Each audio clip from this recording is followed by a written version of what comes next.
को टाइम से चले जाते हैं, प्रार्थना भी टाइम से करते हैं। लोगों को देखने के लिए ऐसा लगता है कि ये बाइबल पढ़ता है, प्रार्थना करता है, टाइम से चर्च आता है, लेकिन भाई और बहनों, आपके और मेरे जीवन में अगर आत्मिक जीवन नहीं रहेगा, अगर सफेद वस्त्र नहीं रहेगा, पवित्र आत्मा नहीं रहेगी, तो भाई और बहनों, इसने जिस तरह से एक इंसान ने वहां पे नहीं पहने थे वस्त्र, तो उसे कहां फेंक दिया गया था, आपको और मुझको भी वहीं फेंक दिया जाएगा। हे भाई और बहनों, यहाँ पे लिखा है कि बुलाए हुए तो बहुत है, परंतु चुने हुए थोड़े ही लोग हैं। हे भाई और बहनों, परमेश्वर तो सारे जगत को बुलाता है, सारी दुनिया को बुलाता है, आपको और मुझको भी बुलाता है, और हम सब उस सभाओं में भागी होते हैं। हे भाई और बहनों, जब चर्च में हम आते हैं तो वचन सुनाया जाता है। जो वचन एक को नहीं सुनाया जाता है, वो सारी दुनिया को सुनाया जाता है। जब प्रार्थना करते हैं तो सारी दुनिया के लिए प्रार्थना की जाती है।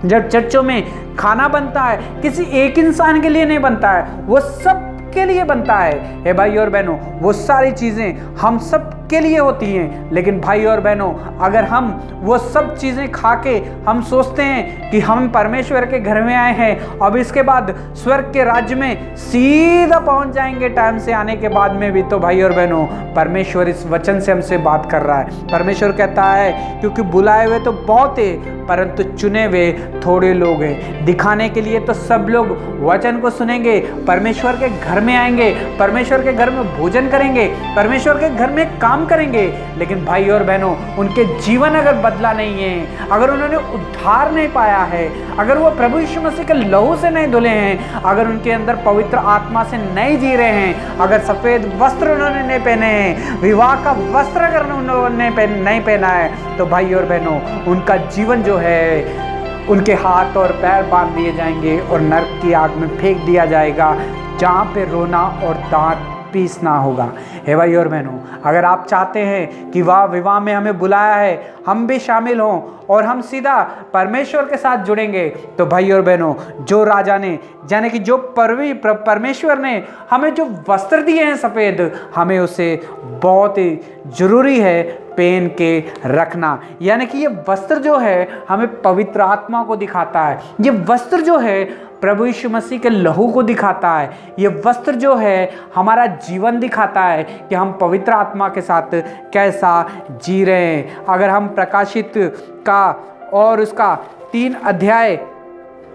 प्रकाशित और उसका 3 अध्याय को और उसकी 5वीं आयत को हम पढ़ेंगे, तो वहाँ पे लिखा है कि जो जय पाएगा उसी प्रकार सफ़ेद वस्त्र पहनाए जाएंगे। जो अपने जीवन को पवित्र आत्मा के साथ जिएगा, उसी को सफ़ेद वस्त्र जो है पहनाए जाएंगे। हे भाई और बहनों, और मैं उसका नाम जीवन की पुस्तक में से किसी रीति से ना काटूंगा। जो पवित्र आत्मा के साथ जिएगा, सफ़ेद वस्त्र पहन के अपना जीवन आत्मिक जीवन जिएगा, उसका नाम जो है जीवन की पुस्तक में लिखा जाएगा और वो कभी नहीं काटा जाएगा। और लिखा है कि पर उसके नाम पिता और पर उसका नाम अपने पिता और स्वर्गदूतों के सामने मान लिया जाएगा। प्रभु यीशु मसीह कहता है कि उसका नाम मैं नहीं काटूंगा और उसका नाम जो है मैं अपने पिता, स्वर्गीय पिता के सामने और मैं स्वर्गदूतों के सामने मैं उसके नाम को नहीं काटूंगा और उसका नाम लूंगा। हे भाई और बहनों, क्या आपका नाम भी चाहते हैं आपकी जीवन की पुस्तक में लिखा जाए? अगर आपका नाम उसकी पुस्तक में से काट दिया जाए लिखने के बाद, तो भाई और बहनों, कहाँ पे जाओगे आप? हे भाई और बहनों, प्रभु यीशु मसीह ने अपने प्राण दे दिए, जान दे दी, आपके और मेरे लिए लहू बहा दिया, ताकि वो लहू के द्वारा हम छुटकारा पा सके, उद्धार पा सके, पवित्र आत्मा पा सके। लेकिन पवित्र आत्मा पाने के बाद में भी, उद्धार पाने के बाद में भी, अगर हम पवित्र आत्मा के साथ नहीं जिएंगे, तो भाई और बहनों, सफ़ेद वस्त्र हमसे ले लिए जाएंगे, हमारा नाम जो है जीवन की पुस्तक में से काट दिया जाएगा और स्वर्गदूतों के सामने और परमेश्वर के सामने हमें प्रभु यीशु मसीह कभी भी स्वीकार नहीं करेगा। हे भाई और बहनों, आज इजराइलियों ने और यहूदियों ने अपने आप को धर्मी समझा कि हम अब्राहम की संतान हैं, इसलिए वो विवाह में शामिल नहीं हुए। हे भाई और बहनों, आपको और मुझको ये अवसर दिया ताकि विवाह में शामिल हो जाओ, उसके लहू से धुल जाओ और पवित्र आत्मा पाओ, सफेद वस्त्र पाओ, अपने जीवन को बदलो।